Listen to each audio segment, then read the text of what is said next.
มาครับพี่น้องเอาแล้วล่าสุดหลุดคำพูดของทางด้านน้องธิดาลาวศรีวิไลครับพี่น้องได้มีการพูดกับอาจารย์ภูแบบนี้น้องก็เอิญมาพอพูดน้องพี่น้องนอกแล้วนี่แหละครับพี่น้อง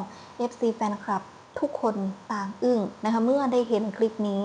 นะคะสำหรับทางด้านน้องธิดาลาวครับพี่น้องยูบยูก็ได้มีการบอกคำนี้ออกมากับทางด้านพอผู้นะคะเอิญมาเป็นเด็กน้อยที่หูจักความแห้งครับพี่น้องหลังจากที่ได้ฟังคำนี้จากปากของน้องธิดาลาวนะคะนี่แหละครับพี่น้องหลายคนก็คือสิอยากรู้แล้วนะคะว่า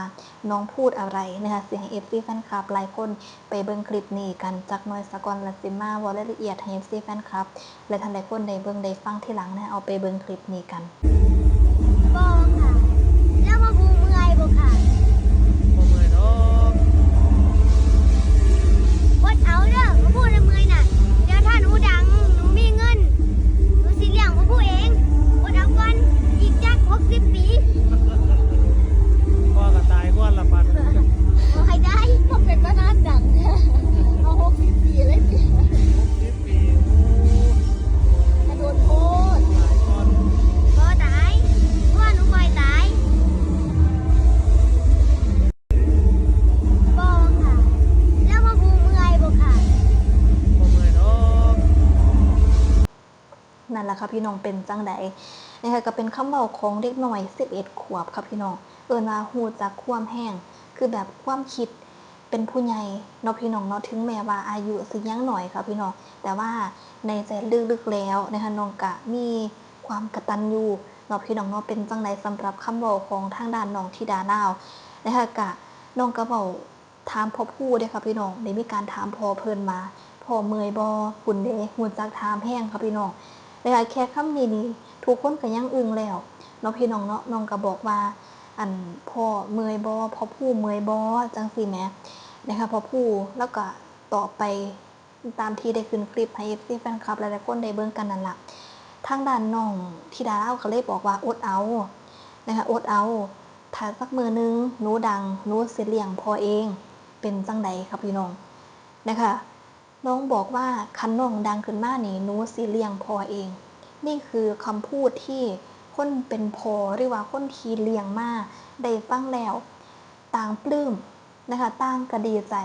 รู้สึกดีใจที่แบบเอ็นดูคนบ่ผิดเนาะพี่น้องเนาะแม่นบ่ซะเนาคนนี้คนที่เฮาปั่นมานี่ครับพี่น้อง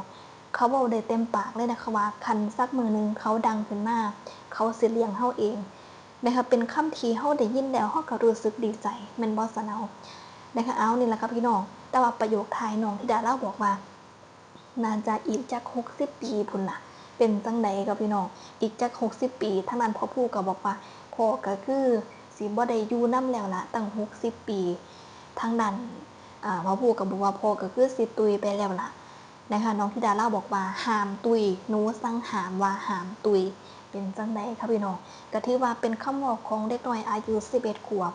นะคะก็รู้ถึงความจริงใจก็คือแบบฮู้จักคิดครับพี่น้องนะคะฮู้จักคิดนะคะปกติแล้วเนาะพี่น้องเนาะจากที่เฮาได้เบิ่งเด็กน้อยตามบ้านเฮาครับพี่น้องเด็กน้อยอายุส่ำนี้นี่ก็สิแบบแล่นเล่นน้ำหมู่น้ำพวกเนาะพี่น้องเนาะเล่นเล่นน้ำหมู่น้ำพวกหาเล่นไปมื้อนึงครับพี่น้องแต่ว่าน้องธิดาลาวนี่ก็คือแบบถือว่ามีความคิดหลายนะคะมีความคิดหลายอยากมีเงินนะคะอยากมีเงินอยากแบบดังอยากปังคือแบบพยายามฝึกฝนพยายามค้นคว้า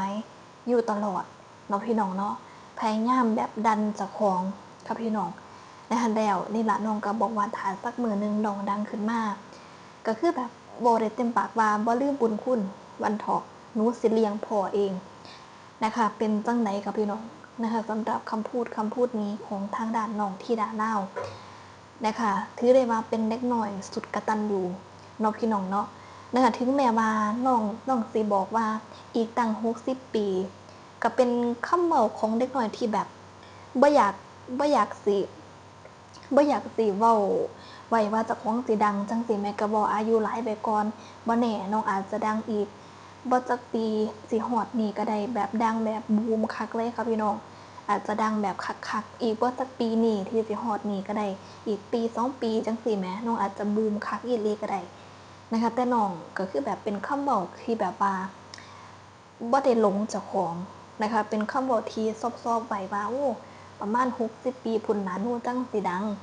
นะคะบ่ได้แบบสิว่าต้องไดล่ะหลงเจ้าของว่านี่ล่ะหนูสิดังอีกบ่จักปีจังซี่แหมก็เป็นคำเว้าซอบๆวันเถาะเนาะพี่น้องเนาะเอาเป็นจังได๋หมู่เจ้าว่าเรียกได้ว่ามีความคิดนะคะถือว่าสุดยอดมากๆเอาเป็นจังไดแน่สำหรับมื้อคืนนี้ครับพี่น้องวันเปิดฤดูกาลนะคะของคณะหมอลำเสียงวิหกบอน นกพงศกรก็ได้พอกับพี่อาอีกแล้วครับพี่น้องนะคะก็ถือว่าเป็นความฝันนะคะใส่คำว่าเป็นความฝันของน้องธิดาลาวนะคะที่อยากพอกับพี่อานะคะการที่น้องแบบอยากพอผู้นั้นอยากพอผู้นี้อย่างอยากพอพี่แอนอรดีอยากพอพี่อาอยากพอพี่อุ้งอิงมู่จะลองคิดเบิ่งค่ะพี่น้องทำไม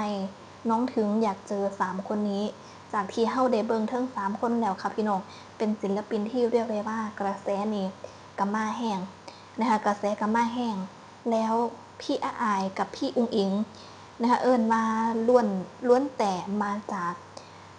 สิว่าจังได๋ล่ะก็ถือว่าเป็นเด็กหน่อยที่บ่ได้พื้นฐานนี่ก็คือแบบบ่ได้ร่ำรวยมาก่อน